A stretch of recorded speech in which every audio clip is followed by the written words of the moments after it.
Hello and welcome along to Clare FM's Sideline View. It's Jerry Lynch with you this evening. Coming up on the show, we look ahead to what is a very busy weekend of action with Clare's 4 flagship sides out in National League action. We'll hear about how Kilmaley GAA club are looking for the toughest tribe, and Alan Troy will be along with Greyhound Focus too. Hurling, though, is our first port to call, where Clare can effectively secure their place in the National Hurling League Division 1B final this weekend if they make it a 4th consecutive victory when they face Kildare in Newbridge. Ahead of the game, Clare FM's Dara O'Grady has been speaking to our analyst Tommy Guilfoyle to preview the match, beginning with the threat the Lily Whites will pose. I think the other counties would have been forewarned. The fact that they beat Antrim, which was a key match for Kildare and its survival in this division. So, on the back of that, Clare go up into Newbridge Saturday evening, knowing full well, that, their attitude will have to be right. They're going to have to perform, because I think Kildare will see this as probably a test or a measure of where they're at. They will be facing the big guns later on in the Leinster Championship. So this will be a game to gauge where they are. So Clare better be warned if they're not prepared, that Kildare ready, willing and able to take them down. So yeah, big game for both teams. Clare probably, have the luxury of, having beaten Dublin, which will be crucial going forward. The 2 victories over Antrim and Down, I'm not sure, did we learn a lot? But Saturday evening, I think, will be a step up from the last 2 games. As you mentioned there, Kildare victorious over Antrim at home in their last game, and I suppose you look back a couple of years to the whole Newbridge or nowhere fiasco. I know that was the footballers, but they take serious pride in their home patch, and they're going to be a fairly stern opposition away from home. They are, yeah, and they're managed by Brian Dowling, Kilkenny men. So look at, I don't think that they will be frightened by the challenge that Clare will present. I think they will rise to that challenge. Very impressive the last day, particularly in the forward unit. Where the full forward, I just can't think of his name now. Scored fairly well. He's a big, strong man, well able to get win his own ball, and then probably they have 2 of the most up and coming players, the 2 Bourne brothers, one centre back, one centre field. So they've been on the rise over the last couple of years. And again, winning that Joe McDonough last year, was their main aim. So now it's the next step, and they are in the Leinster Championship. So, as I said, they will be using this as a barometer of where they're at for their championship. Yeah, you've alluded to it there as well, that they're scrapping for their lives in 1B, but it's suppose against Clare it's a bit of a free hit as well, so you're going to be on the receiving end from the best of what Kildare have to offer this weekend. Yeah, and particularly at home. Any team that plays at home would want to, put their best foot forward. And as I said, Kildare probably would have targeted, probably the lesser teams than Clare, to get their points for survival in 1B against, the likes of Antrim and Down. I think they still have, Wexford and Carlow to play. So they will, may not be putting all their eggs in this basket. But I think, as you said, it's a free shot for Kildare.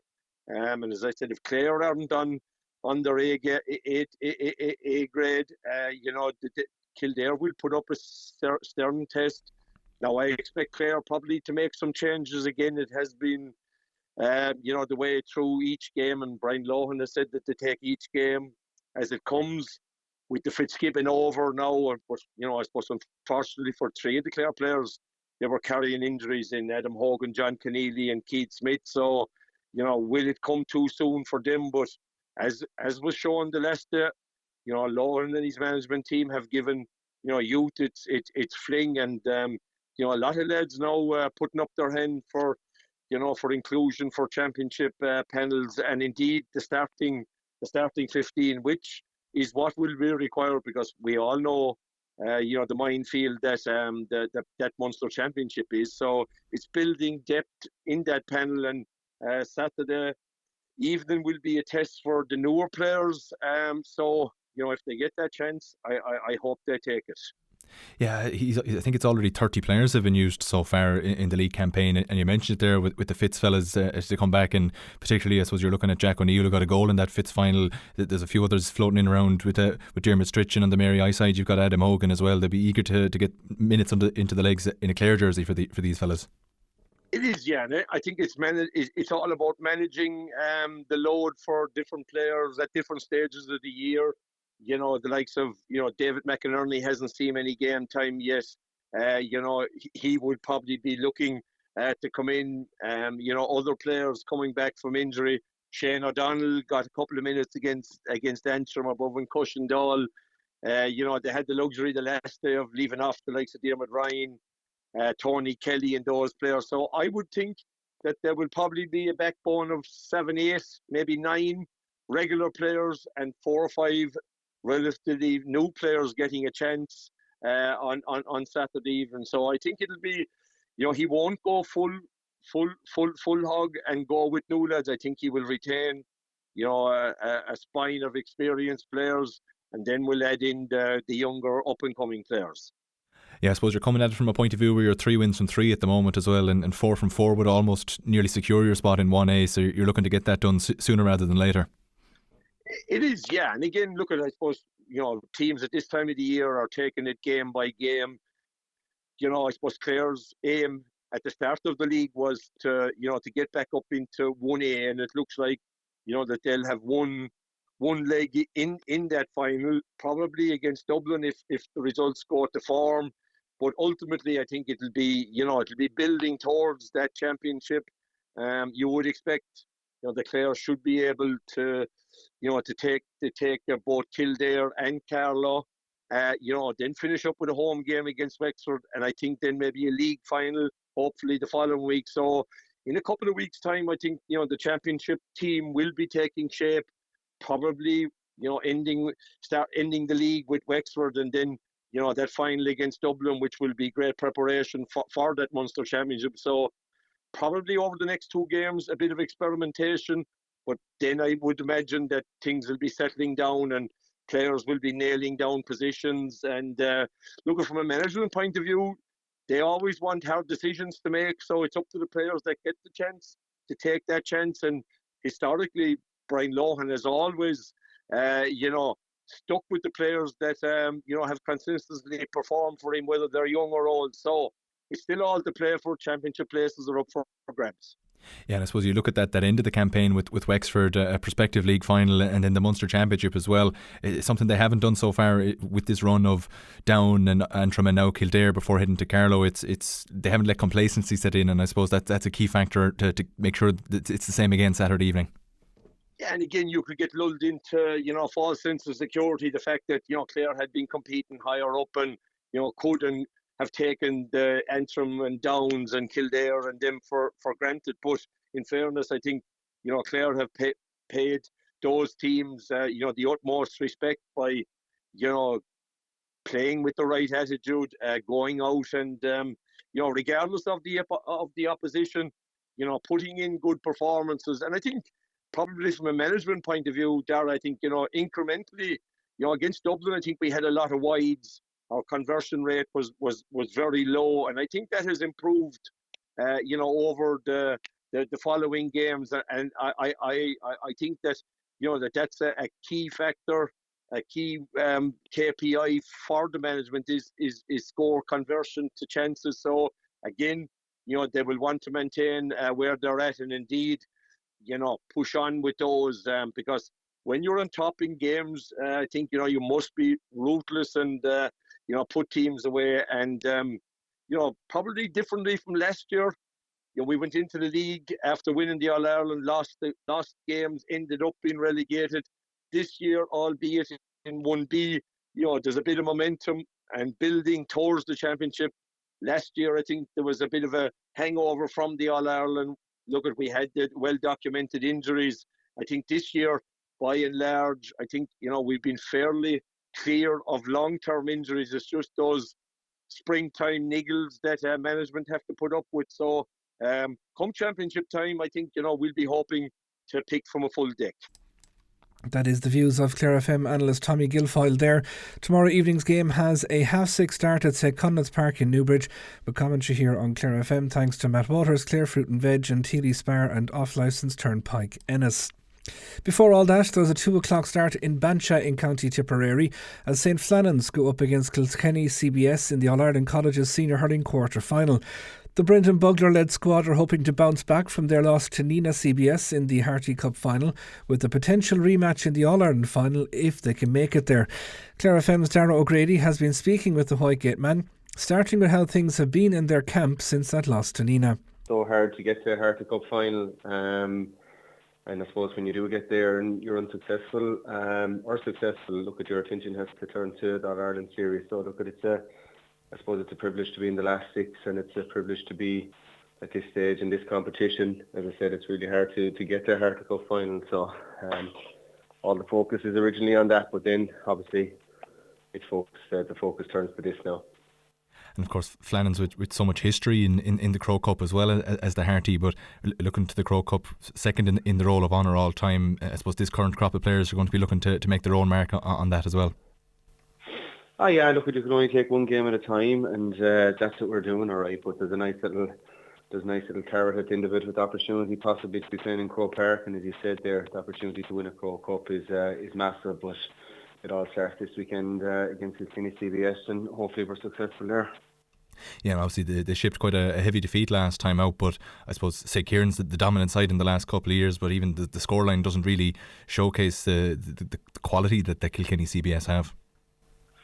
No, not for a fact. No, I've seen them twice play this year, and it was a freak result, to be honest with you. So they are a really, really, really good side. But I suppose St Kieran's got a run in them on that particular day in the first half, and it was just hard for them to claw it back, and they lost a couple of lads with injuries as well on the day. But they are a very, very good outfit. They'd have won the junior in Leinster last year, so they're an up and coming team. A lot of guys in their second last year, but they're a quality side, and that, as I said, just come up against a real good St Kieran's team. And I suppose you're looking at yourselves, you had such a strong start to that Harty final here, 5 points up in the first half. I suppose it does offer a building block, I suppose, to get onto that strong start again, and I suppose not to let the lead relinquish this time. Yeah, look, it was we played well. It was a good performance, and there's areas of the game where I suppose we could have been a little bit better, I suppose, in our game management, in particular in the second half, maybe a 15-minute period in the second half. But look at the learnings that you have to take, and sure, we'll hope to take them and use them going forward for this weekend. Yeah, and as you said, you've seen Kilkenny CBS a couple of times. You have an idea, I suppose, of where to attack and to use your strengths against them in the best possible way. Yeah, absolutely. As I said, I've only seen him live once, but I've seen him another time on a video. But yeah, look, that's all we have on them. But I suppose our main focus has to be on us and our own principles of play, and hopefully we can be really sharp there and see where it goes. And yeah, they put it up to St Kieran's in the past as well, and I suppose but you've enough quality in your team to, I suppose, even look. I suppose you can't get too excited and look beyond the competition and the game on Saturday. But for any of the teams left, the quality you have in your side, you can't really. You're not in a position to fear any of those teams that are left. No, I wouldn't say that. Yeah, definitely. Look at it's a case of. We do have good players, and we trust the players that we have, and look, we've proven in the Harty Cup final that we're well able for a team of the calibre of Nina CBS, and yeah, look, we have a good team, but if your attitude isn't right on the day, it's going to be no good. But yeah, we will hopefully we'll see what happens on Saturday. I suppose they've risen to the challenge, although coming out on the wrong side of the Harty Cup final. They've had 2 games in front of rather large crowds inside the park in the previous 2 games. That'll only stand to the players as well. Yeah, it'll be a different occasion. It's I suppose it was extremely unusual in the fact that a Harty Cup semi-final and a Harty Cup final was played in our county grounds, and I suppose the boys were extremely fortunate in that regard to be playing in such a pitch and in such surroundings. So look, it's a bit more this time around. It's a bit more back to brass tacks, and I'm sure the pitch won't be as as pleasing as Cusack Park was, and it could be back to just blood and guts. And it'll be the pitch will obviously be a little bit softer, and we're going to have to dig deep this time if we're going to get a result.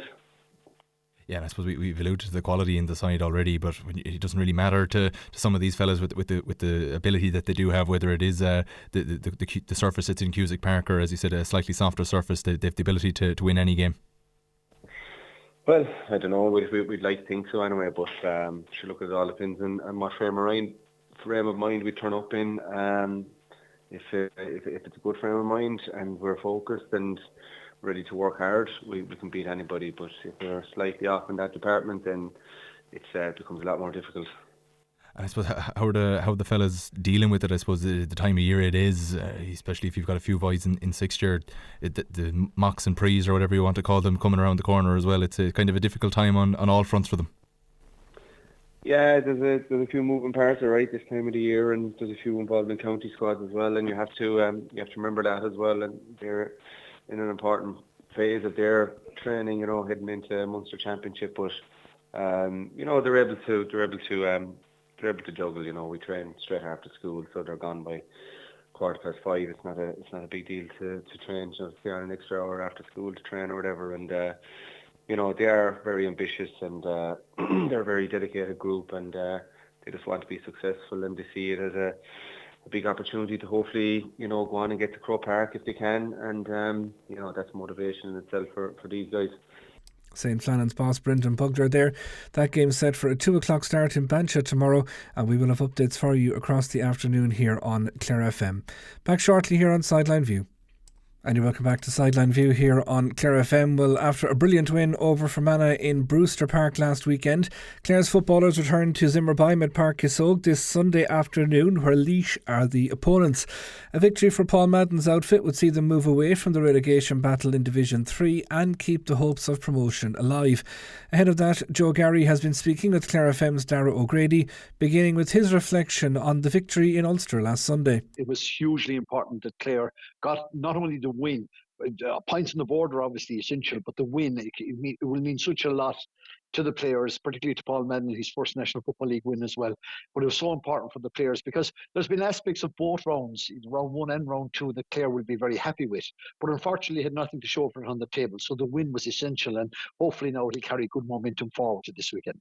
And especially when you look at those first 2 rounds, a fairly decent performance in both games, but against what would probably be considered the 2 strongest teams in the group, to put in a good performance and now have a win on the board as well. It's a good building block.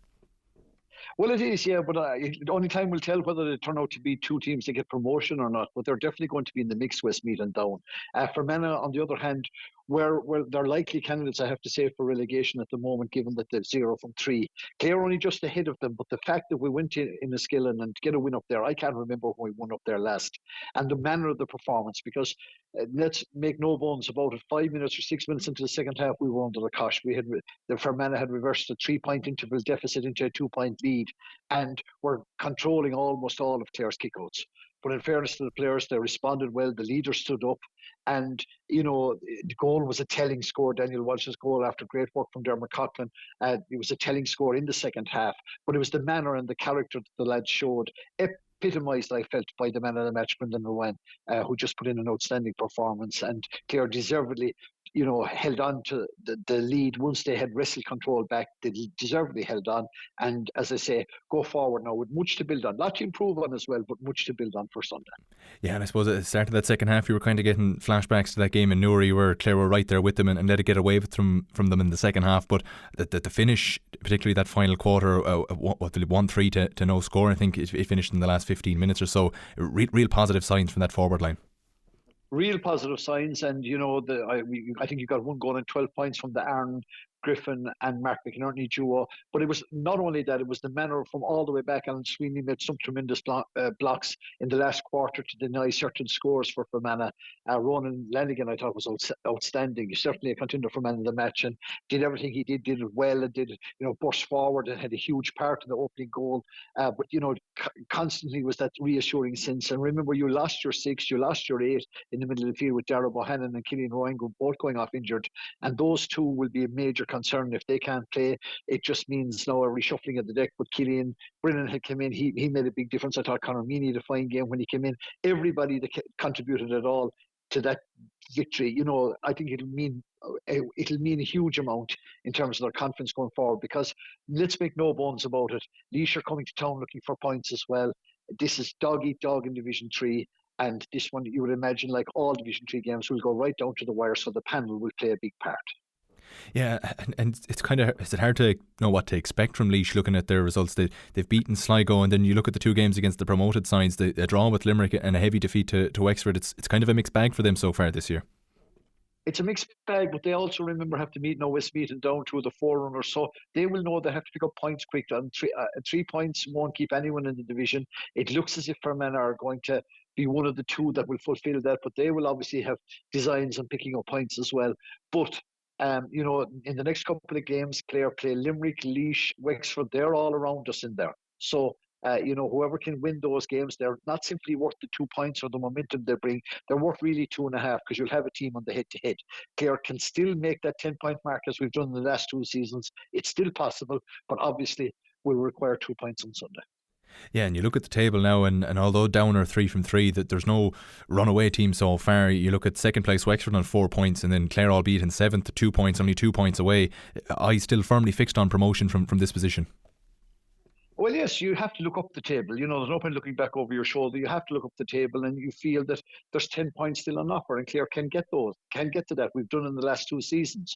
But remember, in these divisions, as is always the case, 6 or 7 points might see you relegated.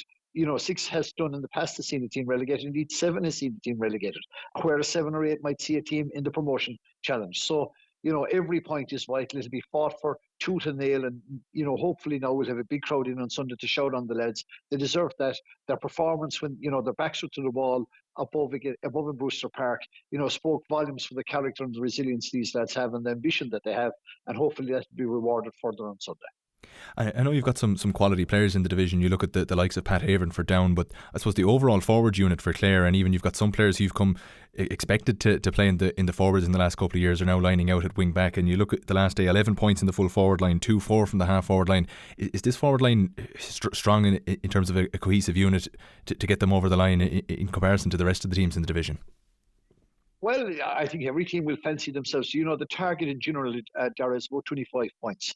And Clare only reached 20 in their first 2 games and got no points. We reached 24 the last day with 218. So obviously put us in a winning position. So you really have to be hitting that mid-20s mark because every team is aiming for that.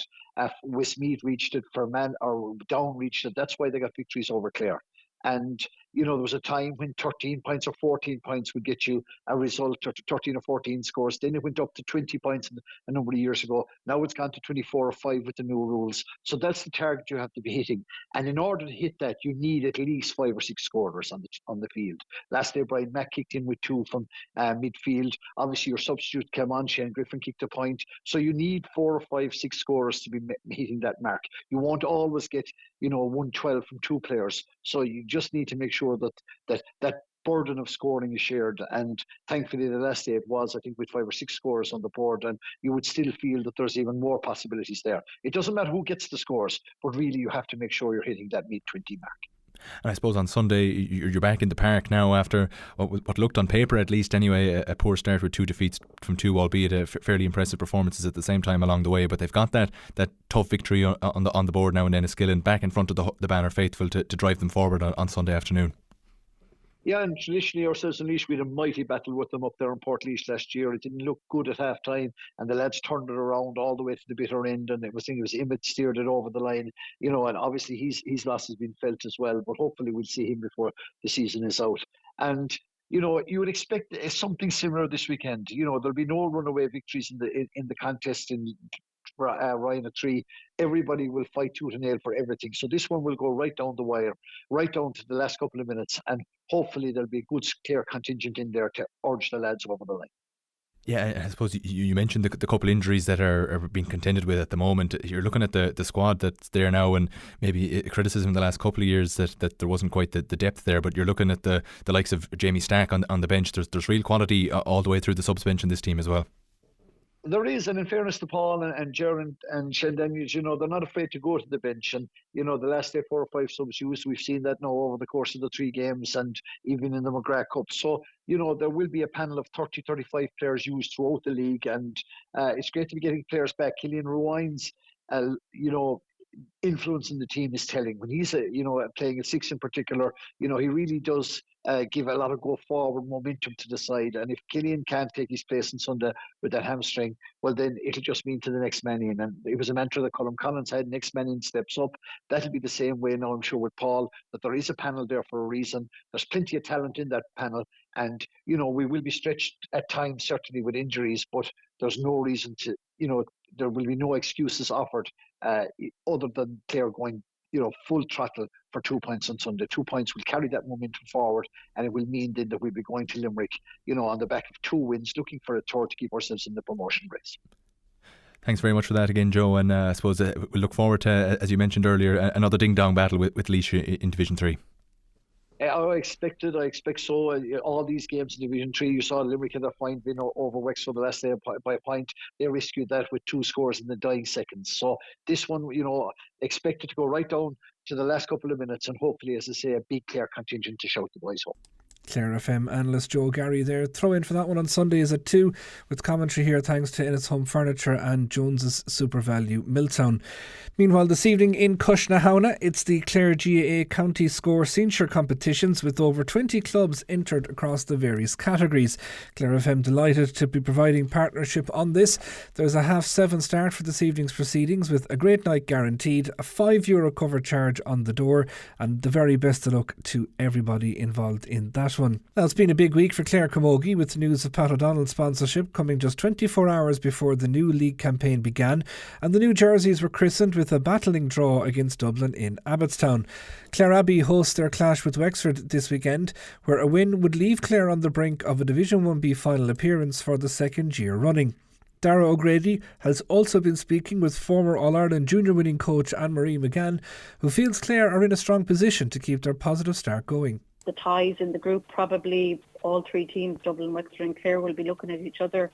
And I suppose Wexford are coming to Clare this weekend, and they beat Offaly last weekend 2-14 to 8 points. But they were without Ennis Kern, who was their main kind of chief threat, and she's expected to return this weekend from injury for the Clare game. So I suppose, look, Clare and Wexford have met previously in last year's league and championship, and Clare went down to Wexford and got a 1 point victory there, and it was an extremely important victory for Clare, and they beat them in the championship about 3 or 4 points. So there generally is nothing major between the teams, and hopefully that Clare will get on a good foot this weekend and get over the line.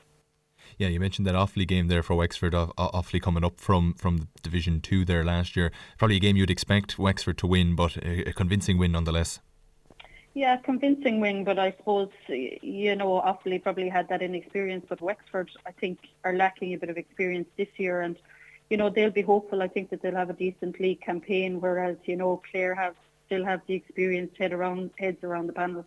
But I suppose that means nothing in camogie, and sometimes kind of youthful ignorance or maybe exuberance can get you a long way, so Clare wouldn't want to be asleep at the wheel this weekend in I suppose, backing their hopes to get to a league final for 2026. And I suppose especially that's the case when you have had a couple of successes over Wexford in recent years, that it's good momentum to have going into a game, but you can't rest on your laurels on that at the same time. No, I definitely think Clare won't come into the weekend resting on their laurels, but they've had a couple of niggle injuries, and I suppose they'll look to get them right over the coming weeks. And Susan Daly went off in the Dublin game, and she may be a doubt for the weekend. So I suppose it's about getting the right balance and mix as they face Wexford the weekend and try and get over the line, because, having that draw against Dublin and possibly a win against Wexford will set them up nicely for the rest of the league campaign and hopefully get to that final. And I suppose with that Dublin game, with them coming down from 1A last year, it's a good barometer of where you are to in theory, on paper at least anyway, the strongest team in the division, the team coming down relegated last year, to go away as well and get a draw. It's a good sign at the very least. Yeah, it's a good sign, and as I said, the game could have gone really either way, to be honest with you. Both Dublin and Clare could have got the win and could have been a loss quite as easily, but I suppose it was about getting the league off to a good campaign and getting at least 1 point away from home was I suppose a success for Eugene and the team going forward. But they will be looking to the likes of Lorna McNamara, who had a fantastic game in Dublin at the weekend. Abby Walsh, Clare Heher, kind of keeping things tight at the back for them. And I suppose it's about getting a good bit of game plan and getting out and getting, the ball up to the likes of Zian, Cueva Cahill and Lorna, as I said, and try and get those scores on the board. They had a number of wides against Dublin. I think that, the management team and the team will try to rectify this weekend. I suppose being at home, you have the advantage of probably playing there, previously and knowing nearly where the goalposts are. So hopefully that will play in Clare's favour as it is Wexford. And that Dublin game, what was striking was the quality and depth of the Clare side when you're looking at Roisin Begley and Anya Loughlin coming off the bench, and of course Aoife Anderson coming up with a big score late in the game as well to level it in injury time. Yeah, I suppose Aoife Anderson's score was really important, and it really came at a vital stage in the match for Clare. But, I suppose Lockie having, been there on the starting panel for a number of years, maybe it was time to give a few people a bit of experience. Coming up against Dublin, Roisin Begley, I think, had a hockey game, and lucky for Clare, I suppose that game was cancelled and she managed to get over to the Camogie match. So they had that strength and depth, and a few girls, Maeve Malay and Roisin McMahon, got a bit of game time into them, probably new and upcoming players on the Clare team. They got their chance to play. So it's about the mix now for the league and trying to sustain that, I suppose, good momentum as they're going on to maybe potentially a couple of weaker teams that they're going to be meeting in the league. The Dublin and the Wexford game are the two most crucial and important games, and it's important to at least get some kind of points on the board for them. Yeah, and I suppose it's kind of the case in any league campaign, no matter what the code, to kind of blood in a few youngsters. You're expecting a couple of changes for the team as it goes on week by week.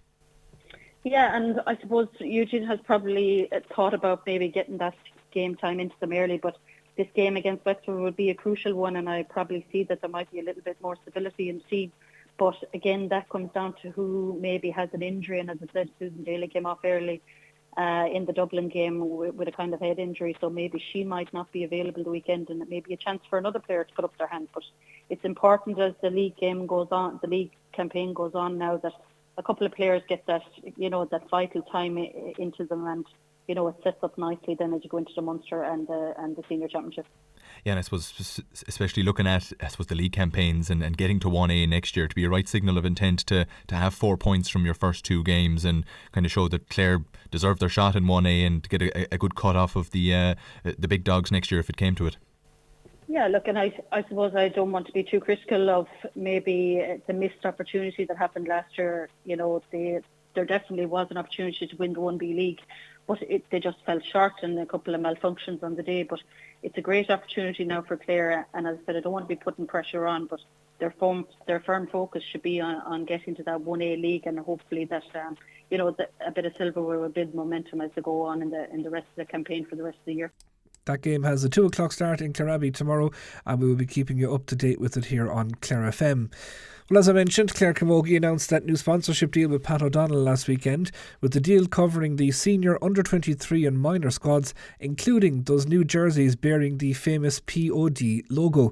Chair of Clare Camogie, Fergal O'Brien, joined Sally Ann Barrett on Morning Focus earlier this week and began outlining how the deal came to be. It's fantastic news, and I suppose it all stems from the fact that, everybody going to matches around Clare are from the same Gaelic Games background, the same Gaelic Games family. And Pat O'Donnell, obviously, he could see that. And when we went to see the O'Donnells, they were very keen to come on board on the basis of the upcoming integration, the values that Clare Camogie share with their company, excellence, commitment, dedication. And PJ has kids playing across all of the codes, and he could see that they put the same effort in, whether they be playing camogie, hurling, football or ladies football. So what will this look like now, Fergal, for the camogie teams within the county? I mean, what kind of impact are you hoping to see here? Well, first of all, there's the financial support, which is going to be of great benefit to the senior, under-23 and minor setups. But beyond that, and equally important, I think it's the perception and the belief that female sports players will get treated equally in terms of how they look, the feel of the Clare inter-county experience. I mean, our Camogie players played against Dublin at the week wearing exactly the same jerseys as the GAA teams. I think that actually gave the girls a boost. In fact, I talked to both the minor and senior management after their games, and the announcement of the sponsorship was met with great joy by the girls. You know, even the perception of them wearing the same jersey is actually hugely important in terms of the journey towards integration and how female sports people are treated. But how difficult has it been up to this point to secure that kind of equality and that kind of sponsorship for the camogie teams within the county, Fergal? I mean, we know very quickly a lot of companies are, you know, more than willing to help out when it comes to the men's teams because there's such a public profile for them. Is it more of a struggle when it comes to the ladies' teams? Yes, it is. And it's quite obvious what the struggle is. I mean, the attendances, the profile of the male games are much higher. But I think the O'Donnells were keen on the alignment of values in particular. And I think probably from a camogie and a female sports perspective, there needs to be more done in terms of the public supporting those games. It's really, really important that we get more eyeballs on female sport. The standard is improving all of the time. That in itself will encourage more sponsors to come on board. I mean, we didn't go to the O'Donnells with our hand out. We went in terms of giving them some sort of value proposition that they could align with. So we would hope that the O'Donnells get as much out of this as we do. And that's key, that you're able to present a value proposition for potential sponsors. And thankfully we were able to align with the O'Donnell's vision as well. So that's why it worked out for us. But it is a challenge. For you then as chairperson, Fergal, I mean, how do you plan to take up that challenge? How do you get more people through those turnstiles outside of families and friends of those girls that are going out and playing at inter-county level for their county?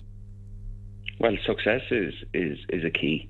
If we can get our inter-county camogie teams to the latter stages of championships, that obviously increases the public interest. I think at club level we're really, really strong. Our attendances are strong. But I think the Clare Gaelic Games family, I suppose, have a role to play as well in terms of how they support the female side of the game. And in that they can choose to go to extra games per year that involve female players, supporting us through fundraising initiatives, etc. All of those things will help promote female sport, and that creates then a momentum, allows more sponsors to come on board, allows us to have a better value proposition for potential financial investment from sponsors, grant providers, etc. So there's a bit of a chicken and egg situation there, but that's what we're trying to overcome.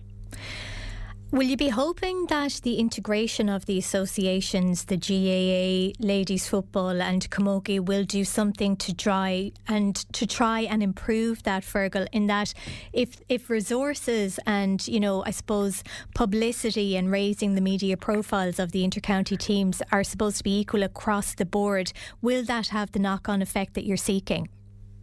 Well, integration, that's what it's all about, really. Now, the timeline on integration 2027 looks to me a little bit tight, and there will be unintended consequences, I'm sure, around integration that we probably can't foresee at this point in time. You have facility issues. Will we need to upgrade facilities? You'll obviously have pitches that will be more in demand. So it's a challenge, but of course the integration projects should start to see a road towards equality. It's not going to be immediate, but part of what you said before in terms of the profile, etc., you know, there's going to have to be, it has to come from both sides. It can't all be just camogie and ladies football looking for X, Y and Z. There will need to be an appetite from the supporters of Gaelic Games, the Gaelic Games family. That's all going to be. It's a partnership. This isn't going to be one organisation taking and another organisation giving, if it's to be a success. Can I ask you how the integration project is going on the ground here within the county, Fergal, from your perspective? Well, I think Clare are probably ahead of the curve. There are a number of integration committees but it's really only starting to take off now. I think I've got 2 integration meetings over the next, I think, 3 weeks. So it's starting to build a bit of momentum. But there's a little bit of feeling around in the dark here, because there's no clear pathway at this point in time, at least not that I'm aware of, or it hasn't been presented to me. So there's a little bit of work to be done yet in terms of how it's going to progress over the next 12, 18 months. In my opinion, really, this is a 3 to 5 year project, even though the timelines are mentioning 2027. Yeah. I think it's a longer term project than that. So it's starting to gain a bit of momentum, and I would say that Clare GAA are ahead of the curve in that they're already talking to Camogie and talking to ladies Gaelic football. So yeah, emerging, bit of momentum building. And have you had diplomacy training now to bring that across the line, Fergal? No need, I'd say. Everybody is very positive towards it. There may be political issues to overcome going forward, but to be fair to Clare GAA, ladies football and ourselves, I think we just want to collaborate. I think we want to make it as stress-free as possible. But like I said, we're at very early stages. There could be tensions going forward. In fact, there's bound to be. But let's cross that bridge when we come to it. But I take it from what you're saying this morning, I mean, we've seen Mary McAleese say so much about 2027 is achievable, but yet those who are on the ground within the county boards across the country certainly do not feel that 2027 is achievable. I think it's challenging. That's just my personal view. I think it's challenging to see how full integration could happen by 2027. But I mean, we're only at the start of 2026 right now. Maybe the momentum will build in a hugely significant manner. Right now, my own personal view is going to take a little bit longer. So, look, let's see where it goes. Like I said, we're at the outset of the project. There has been a number of statements in terms of how much this is going to cost. There's been a number of statements around the timeline. But let's see where we go with it. And finally, Fergal, I suppose, in terms of the new sponsorship now with Pat O'Donnell, obviously all eyes will be on the senior inter-county team, but this is going to mean a lot for underage development now as well. Yeah, no, the Pat O'Donnell deal is for minor, under 23 and senior. Yeah. We'll be doing a lot of work around our development squads as well, and we will be looking for a sponsorship partner for those, and that will allow us to put in place, I suppose, better structures to support our development squad management. But I think and I think this is really, really important, as much as we appreciate the financial sponsorship, it's the signal that this sends, that all the young girls around the county that will be supporting the hurling and football teams will be looking at a Pat O'Donnell jersey, and when they see the Camogie players playing, they'll be in a Pat O'Donnell jersey. It will be exactly the same. The experience at this point in time won't be exactly the same, but that's where we're heading to with integration going forward. But definitely this should be an inspiration to all girls around the county in terms of progressing towards elite level, maybe at some stage in the future. Chair of Clare Camogie, Fergal O'Brien there. Well done to everybody who helped to make that deal happen. Brilliant support as ever from Pat and the O'Donnell family, and indeed hopefully plenty big days out to come for that new jersey as well. More to come, do stay tuned.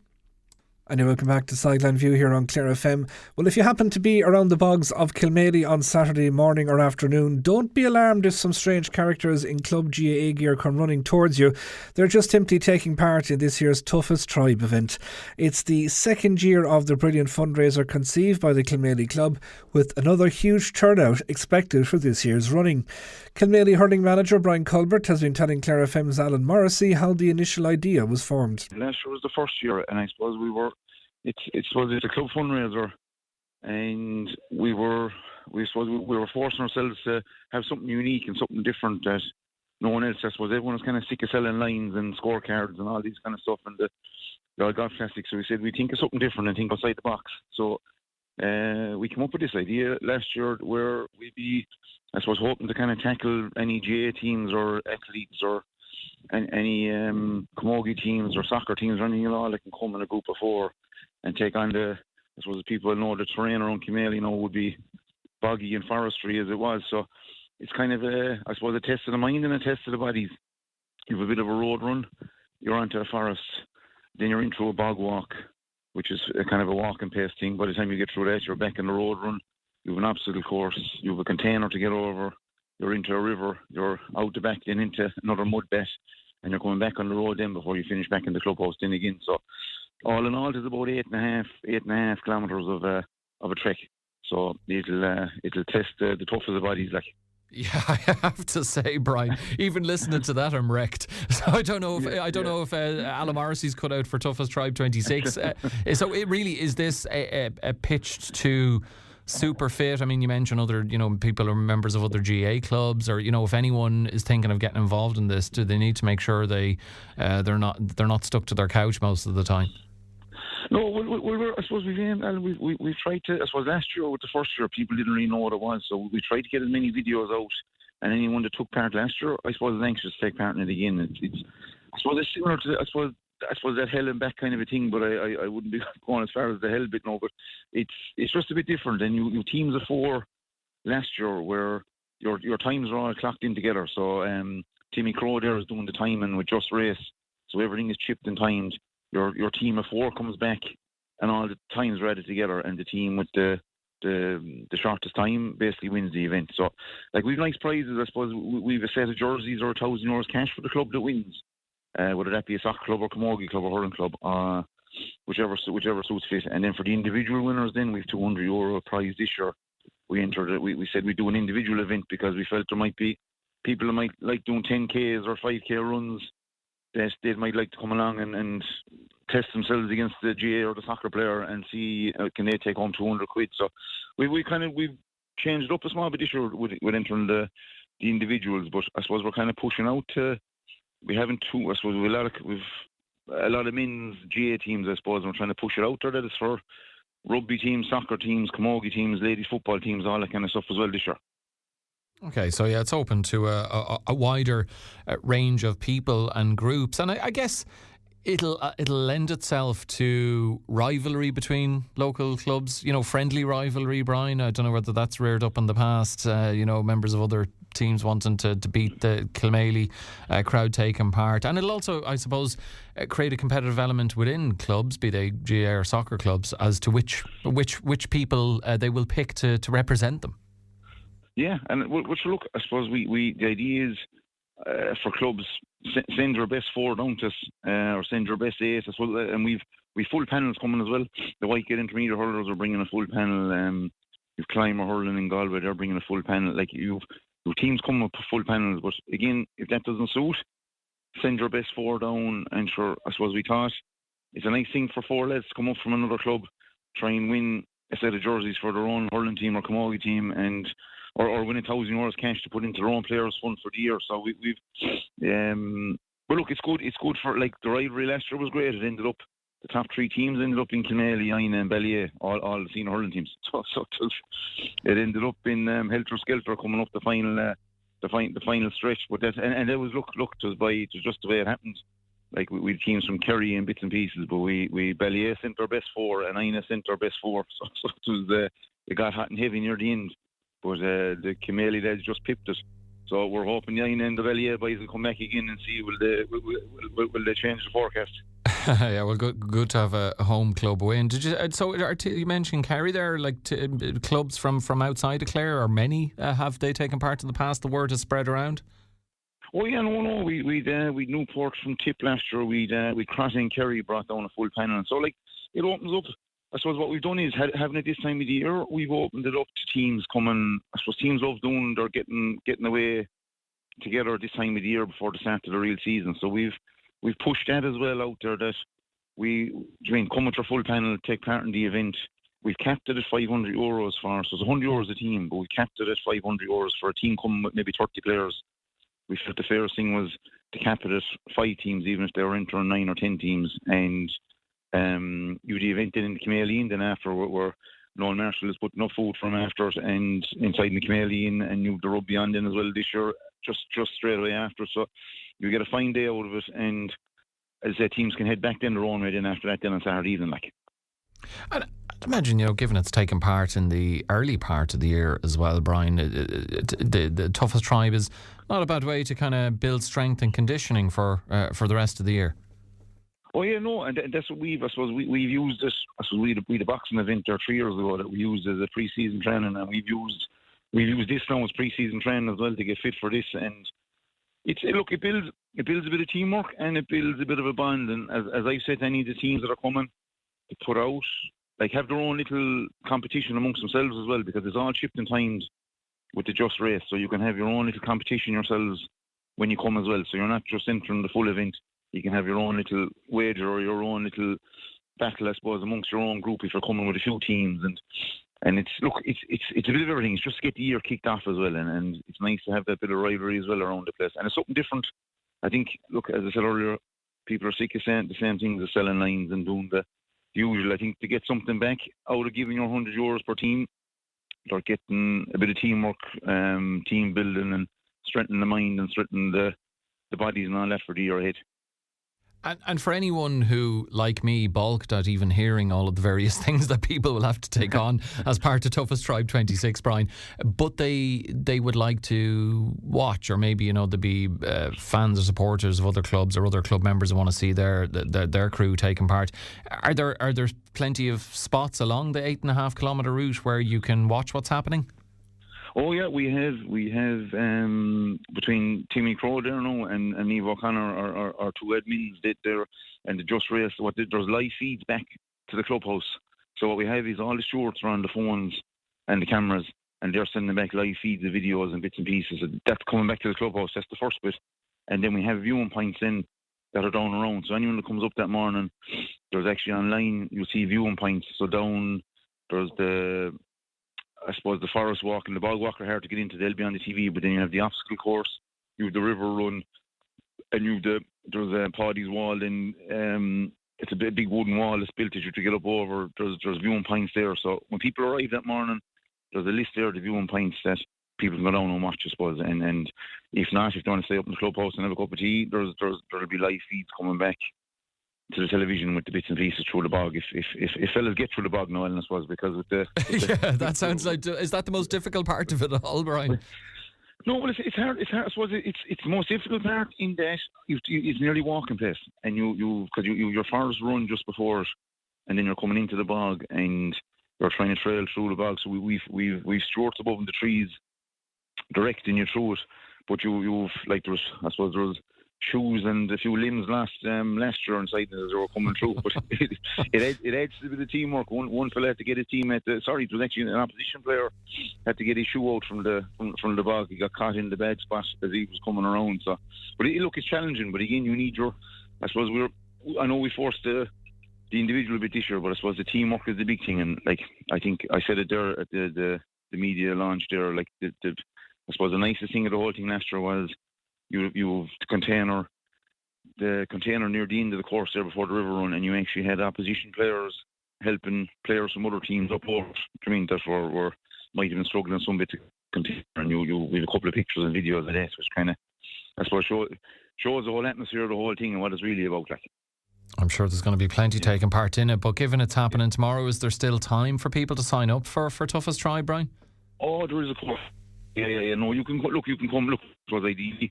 If you're coming and today, you can still enter today. And look, it's the last minute thing, I suppose. Stress there in the last 24 hours is the way the weather conditions are. There's probably pitches and all that, and training sessions and matches have been called off, and you can still come and arrive up tomorrow morning. That's like you can come up and register tomorrow. No bother at all. We'll fit you in. We've been close to 300 taking part at the moment. So. And look, we're expecting another scalp of people arriving as well then tomorrow then that will be coming and registering on the day. But there's no problem. Look, if people decide tomorrow morning they want to come and take part, they're more welcome. They're more than welcome. The more the merrier, Ellen.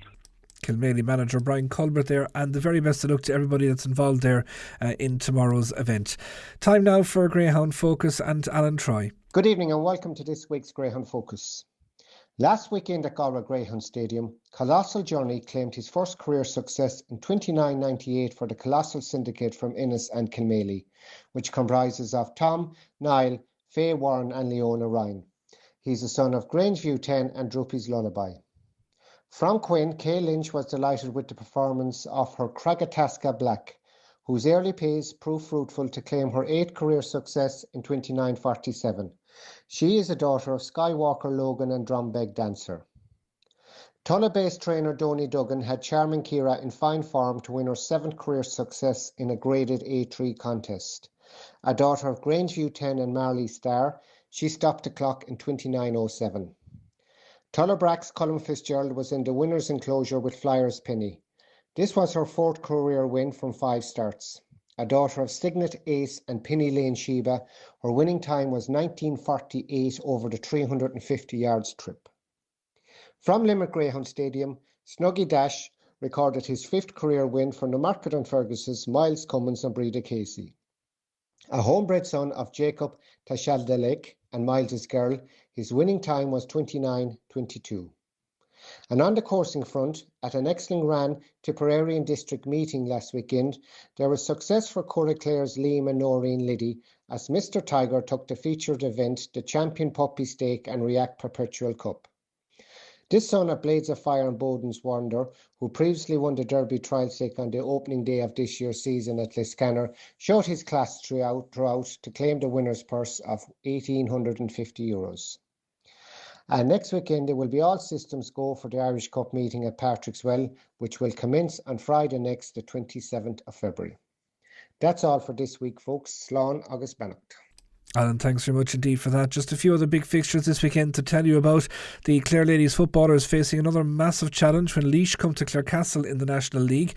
Clare looking for their first win of the campaign, with a relegation battle looking more and more likely for Graham Shine's side if they don't pick up the points here. 1 o'clock start on the Astro for that one on Sunday. And in soccer, Bridge United are on the road to Annacotty for a tie with Ashling Annacotty in the Munster Junior Cup quarter-final. They're looking to follow up on their win over Pike Rovers last time out and follow Newmarket Celtic into the last 4 of the competition. 2 o'clock start on Sunday for that one, and we will of course be keeping you posted as the day unfolds. That's all we have time for though this week. Lots to come over the next couple of days, and hopefully the weather will play ball as much as possible on it as well. Trace McInerney is in next on the West Wind. Enjoy the rest of your Friday evening.